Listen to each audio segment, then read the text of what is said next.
Finally guys आपण मैंने आगे जहाँ शो कर तो देखी जापे देखुए वो एसएससी सीजी नोटिफिकेशन 2024 आसी जो मैंने ए फॉर्म पकड़ इच्छा कर फॉर्म पकड़ requirement authorities Odisha staff selection commission तापर देखिए टोटाल वैकेंसी अच्छी 673 job category government job online registration submission start date 25 April 2024 active है ऑनलाइन रजिस्ट्रेशन लास्ट डेट अच्छे आप देखिए 24 मे 2024 लास्ट मे 27 मे 2024 मान 2 दिन आपको रिलैक्सेशन दिज्व ऑनलाइन फ्रॉम एडिटिंग माने आपंकर फॉर्म मध्य जहाँ भी किसी भूल थाए 24 ରୁ 29 मे मध्य ठीक करें जॉब लोकेशन ओडिशा रो मैंने इच्छुक अच्छे पकड़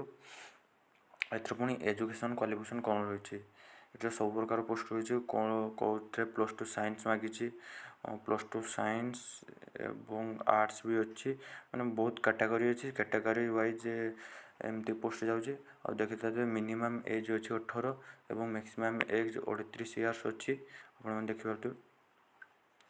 अप्लाई करूँ जदि किए इच्छुक अच्छे अप्लाई करूँ। Thank you.